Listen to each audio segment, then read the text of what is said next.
Sir, Yeah. sir, are you speaking of Google AdSense or Google AdWords? Like we use them, like we take advertisement through Google to our blogs, and we paste those advertisement from other websites into our blog. And whoever clicks, actually Google pays us, whereas Google gets paid from the another advertiser uh, in turn for us when our Yeah. blogs get rated.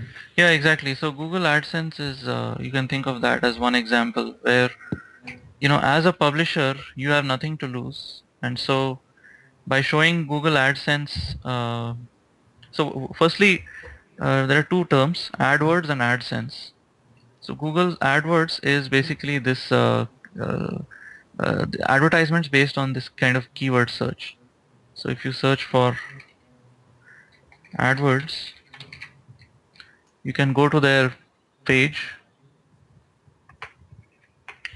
So this is a page meant for advertisers. So let's say you want to, as an advertiser, you want to buy, you want to show advertisements on Google search. So you can create your own ads, and you can decide which keywords you want to buy, and somebody searching for those keywords on Google search will be shown your advertisement on the right hand side. Okay, so you can subscribe to Google AdWords and pay Google.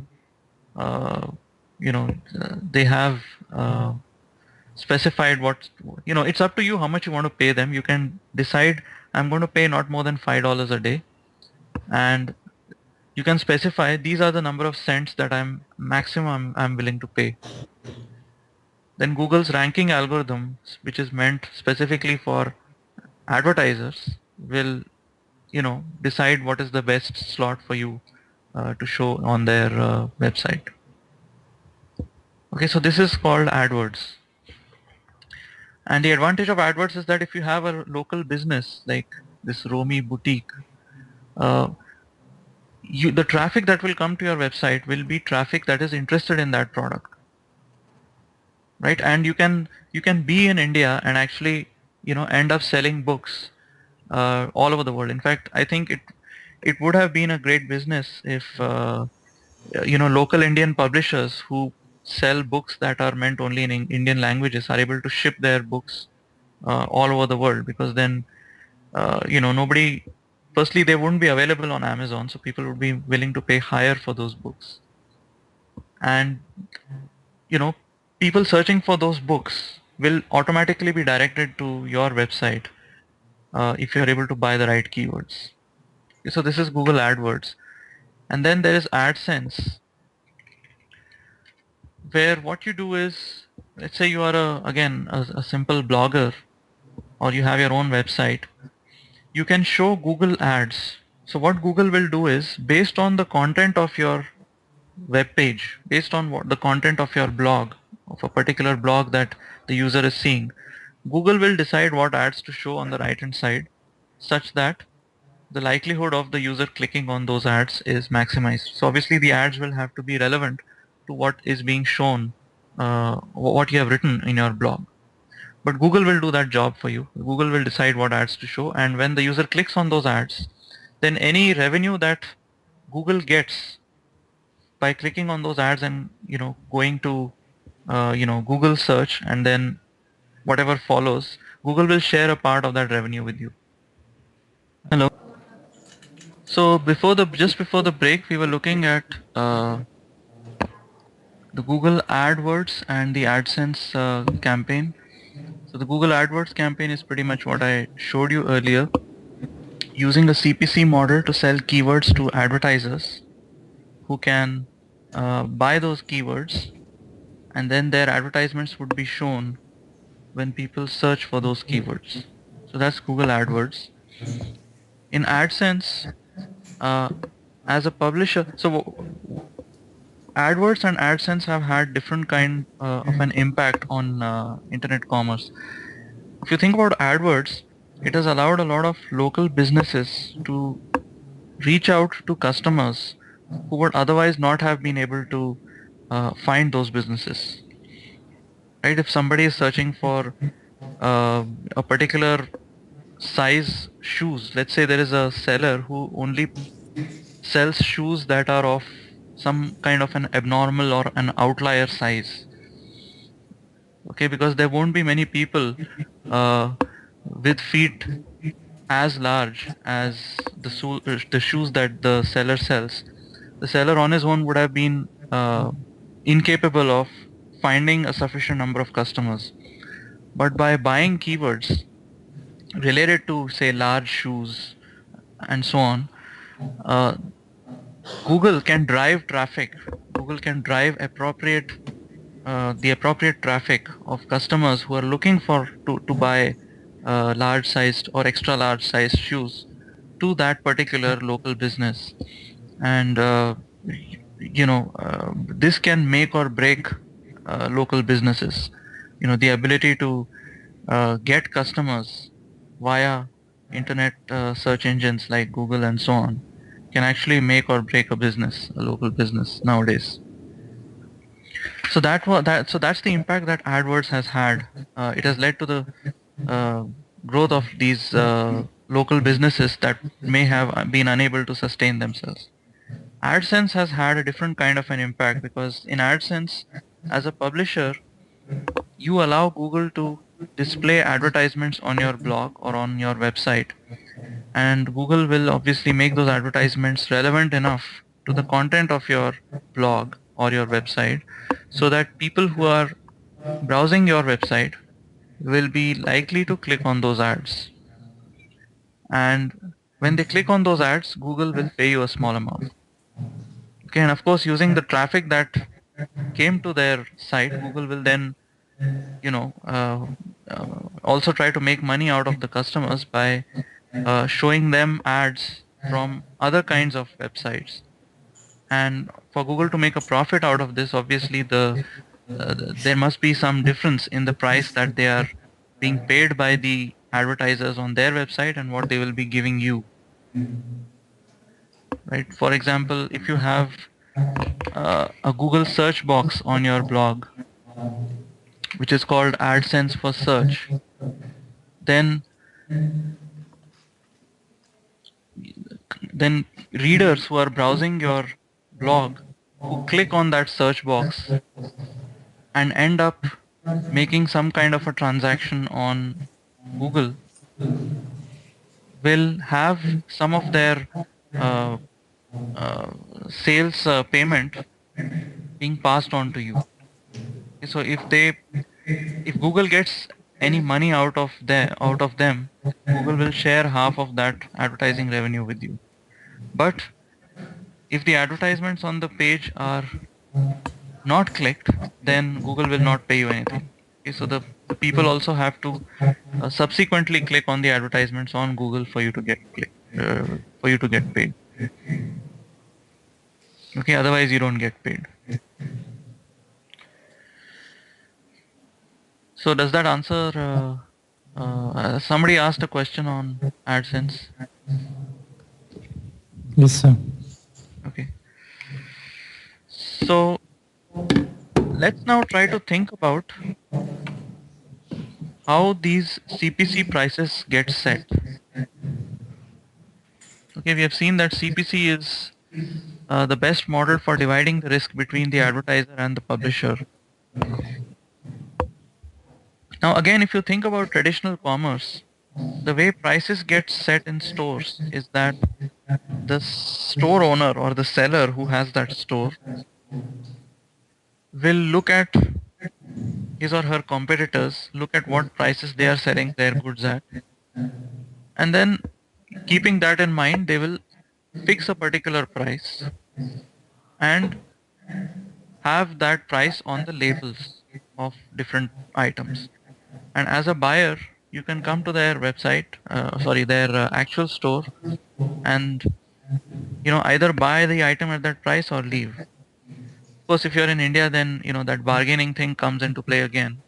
But then when you try to bargain, it's usually because they don't have a fixed price, posted price, right? They will tell you some exaggerated price initially, and then when they initially tell you an exaggerated price, bargaining just brings that price down to hopefully what its market value is. Clearly, they're not going to sell you at anything at a loss. So posted price is usually the way in which things were sold in traditional commerce. Now, do you think it's practical to sell keywords using a posted price mechanism where Google would decide what is the price it would charge advertisers for each keyword? Do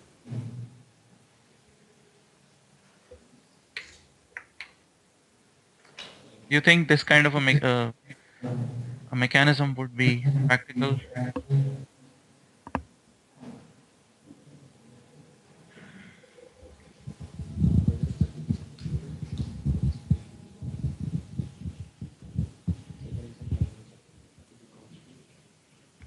Sir. Yeah. Sir, I think pricing for keywords is a good step because the keywords which are searched more in the Google search engine would be more likely put. I mean, it will put more pages for the person who is searching for that keyword. So more results and more ads will come up for that particular keyword. So if a keyword is very much popular, they can charge more for that particular keyword Okay. rather than. So, but the question is, how should they decide how much to charge for each keyword? Let's say you're a Google engineer hired for that purpose. How do you think you would fix the price for each keyword? Uh, that would depend on the revenue that's getting generated with or something like that. I'm not sure. Uh, would that depend on the revenue being generated, or would the revenue depend on what price you are going to fix? So, something proportional to the TF-IDF score, sir, for that. Um, let's take a word like computer. As this, who was the previous person, by the way? Who? Yes, sir. Sorry, what was your name? Sunando. Sunando. So just like Sunando said, if there is a keyword that is being searched a lot, then there's going to be probably a lot more competition. Like think of a keyword like computer, right? There will be probably many advertisers who would want to have advertisements being shown for that keyword. So clearly, if the demand is more, then the price is also going to be more. So Google will probably charge more for keywords like computer, insurance. Insurance is, I think, the most highly priced keyword. Something like $50 or some, for a single keyword like for a single click under the CPC model. So uh, so clearly they will be charged more, and the TF-IDF scores here will not be as so high, right? Whereas think of the TF. So what would compare these two keywords? Like think of words like computer or insurance, and compare them to uh, a query like extra large shoes. Okay, so clearly the TF-IDF score would probably be smaller for, at least the IDF scores will be smaller. In fact, you could argue that the TF-IDF scores will be smaller, whereas for this particular phrase, you could have a lower TF-IDF score, assuming that you treat the phrase as a term. But still, you would be charging higher for this particular query, right?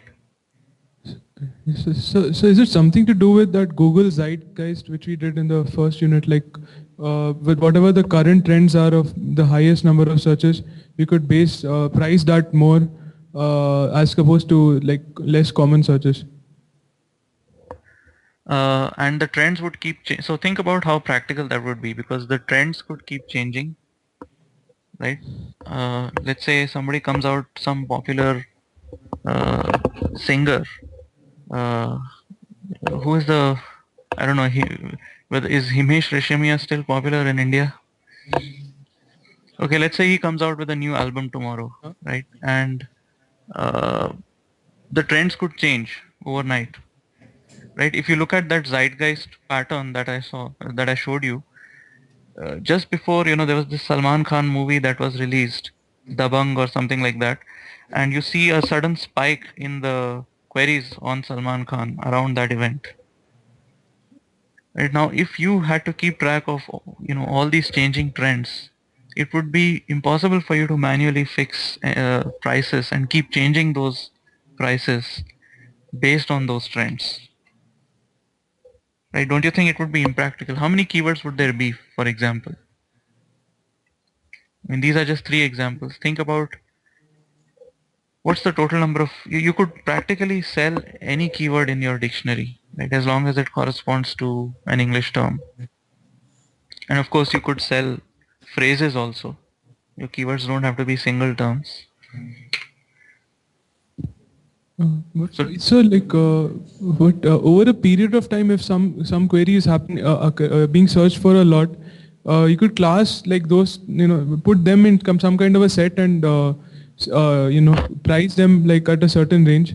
And over a period of time, again, like I mean, not taking into consideration like spikes which are happening because of one-off events, but general trends kind of a thing, like computer or insurance or things like that. So could that work? um, so I mean, definitely it would work to some degree, but it would still be impractical because the number of keywords is potentially, huge, and just to keep track of what the right price should be, it's not at all clear how you would fix the right price for a keyword. All you can say in general is, well, this keyword should be charged more than that keyword. But then what should be the exact price? Sometimes, a few cents here and there could make a significant difference.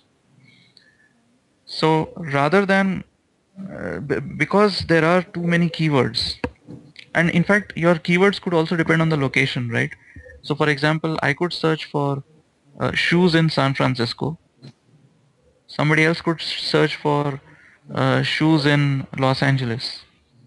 These are two different keywords, two different queries, and potentially, there could be, a seller in Los Angeles who would buy a keyword specifically pertaining to the geographical location Los Angeles. He may buy keywords specifically for local searches, for example. So, if you remember when we talked about byword indexes, we said that one of the impractical things about building a byword index is that your vocabulary size is going to explode, because when you have allow for combinations of terms, then it becomes really impractical to store all possible combinations in a dictionary. So think about fixing a price for all those keywords. That will be pretty much impossible to do manually, like the way Walmart, for example, does it. Right? Walmart decides manually. There are people there who will manually fix the price for different products, not just for their offline stores, but maybe for their online stores as well. Um, so that is possible if you go for a traditional commerce model, like what Walmart is more or less doing. But selling keywords is an entirely different ballgame because the number of keywords is huge. So what is actually done is bidding. Your video has disappeared for some reason. Are you still able to hear me? Yes, sir. Okay. So what actually is done is keywords are auctioned. Okay. So as a seller, you may want to bid on certain keywords. Let's say you narrow down 50 or 60 keywords that you want to have advertisements for. And there could be other sellers who may also be interested in that same keyword. So both you and everybody else, all other sellers who are interested in those same keywords will start some kind of a bidding war. Okay, where keywords will be auctioned off to a particular seller based on what that seller is willing to pay. Okay, so we are not going to get into auctions in this course unless you want a couple of lectures on that. By the way, I want to mention at this stage that we have a large number of topics to cover, but we have, I think, 10 or 11 lectures left. So obviously we'll need to decide which topics to explore and which ones not to explore.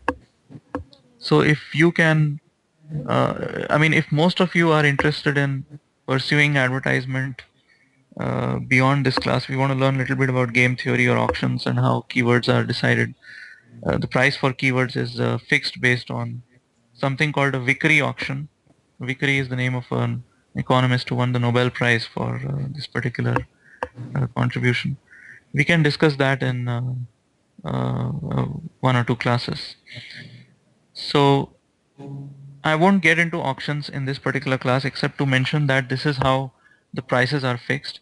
There's no centralized authority fixing the prices. It's all based on who wins the auction. Okay, and that's done using an automated algorithm.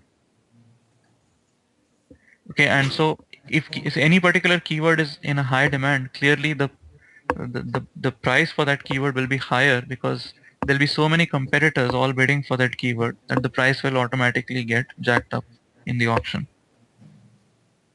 And conversely, if there's a keyword that nobody is really interested in buying, then some advertiser may be able to buy it for a low enough price.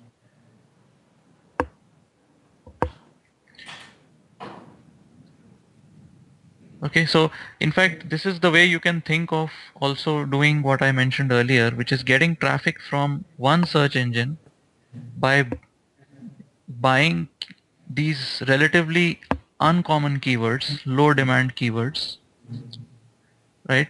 And then taking that the traffic that is coming to you and then directing it to another search engine, but this time um, based on keywords that are more common, okay, or more in demand, so that the search engine would end up paying you more. The second search engine would end up paying you more, and you could make a profit on the difference, something like that. Okay, so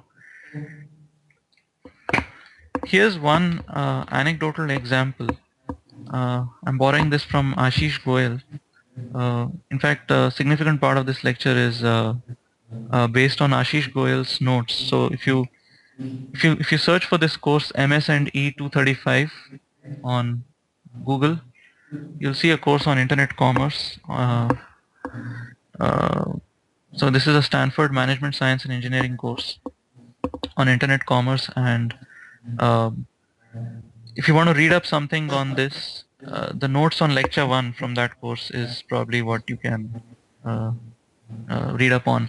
Also chapter 19, I think, let me confirm that. Chapter 19 of the textbook, the IR textbook, discusses some of the topics that we have discussed in this lecture. So chapter 19 of the Introduction to Information Retrieval book. So here's an anecdotal example. This is a real example. So there was a drug called Vioxx, okay, which was a painkiller drug, which people were using for several years, and suddenly it was discovered based on research that there were certain serious side effects of this painkiller drug. Okay.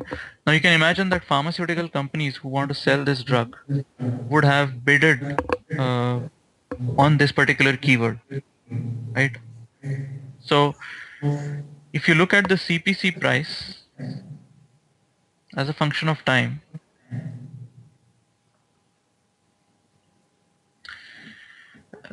let's say this is the time point at which it is discovered that there are serious side effects to this drug.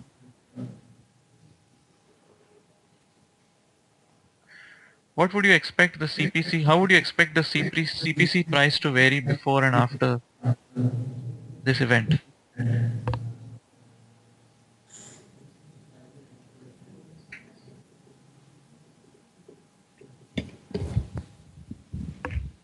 So after the side effects were discovered, maybe the like the cost I think may go up also, because people may be curious about what the company is saying about the drug. What the company is saying. Okay. One possibility is that the cost could go up, and you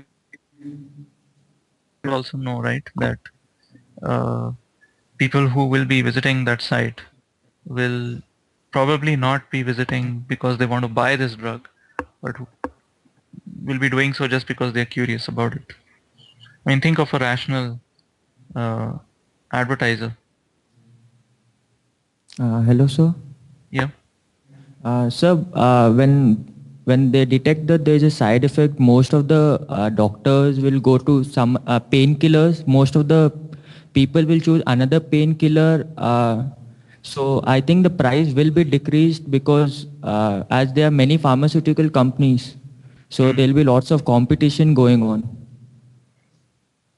So first of all, they'll decrease the price and they'll assure people that there's no side effect. If there is an, if they find out there's no side effect in this, Mm. so obviously the price will be decreased. Price of the keyword, you mean? Yeah. So this is not the price of the drug; it's the price of the Yeah, keyword. yeah, price. Yeah. Hmm. So why will it? So you're saying it will decrease because advertisers will not be interested in advertising for this drug anymore? I mean, pharmaceutical companies, for example. Is that the reason you gave, or did you give some other reason? Yeah, that might be the reason because it is the bad name. So I think the people who are advertising this into their website, uh, it's like the wasting that particular space. No people will be interested to view the drug, the Oh yeah, details of the drug. yeah, yeah. So that's a reasonable prediction. That the CPC price will go down because there will be very few people interested in that drug. Even if people are going, if even if more people click on that, such advertisements, it's very unlikely that they will be actually buying that drug. They would probably be curious to know more about that drug, which is why they would be clicking on it. So you would expect the price, I mean, if it was like this, to actually go down like this. But actually what happened was that the CPC price went up by almost something like 100 times. Okay, which was contrary to expectation. And can you guess why it went up? So one of the persons who answered, he said that because there will be more people who will be clicking on the keywords, and so the price will go up. But actually, that's not the reason, because advertisers, if they are rational, will also know that people who are coming are not people who are interested in buying the drug. So they will not be keen on bidding very high on it. But somebody else could bid very high on this. Can you guess who? Not the pharmaceutical companies, somebody else.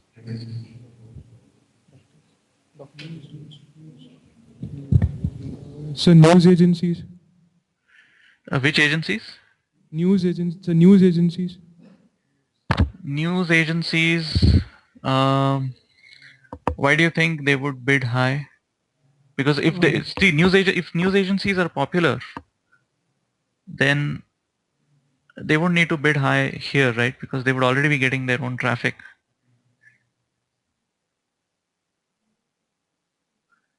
Like, what incentive will a news agency have to bid? So this could be something like $20 or $25. You know, why would a news agency be willing to pay 20 or $25 to get one particular customer by clicking an ad? Sir, okay. So could it be that company itself who made this drug, they wanted to clear up their name, so they wanted to, direct the customers who are searching for this to some kind of page where they say what they've done about the problem, or Hmm. Yeah, that's a possibility. Um, yeah, I mean, this is actually very unpredictable, because what you're saying is not unreasonable. but reality is so complex that these things are very hard to predict.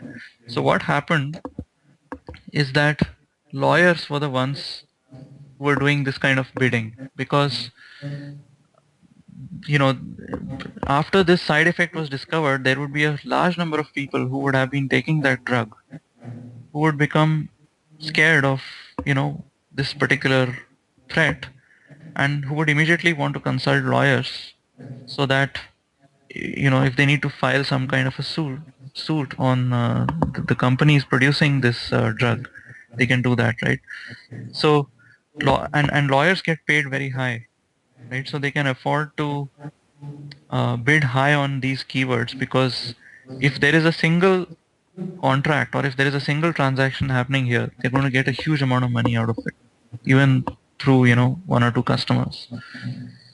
So that is why the CPC price went up, because so far, before this discovery, the people who were bidding were the pharmaceutical companies, and after this particular discovery, the people who were bidding were the lawyers. And because lawyers were willing to pay more money, since they would get more money eventually from the customer, they were also bidding much higher on the keyword. So these advertisements would redirect to sites, to basically sites of law firms or lawyers who would be willing to fight cases on behalf of customers who've been using this particular drug.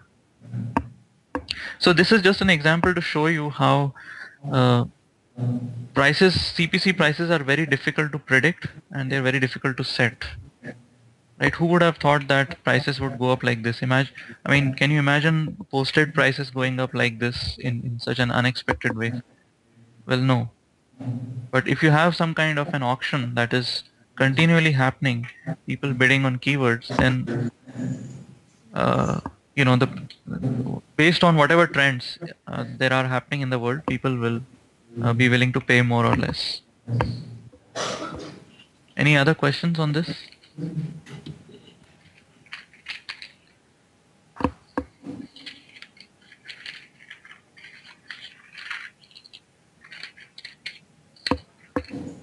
No questions?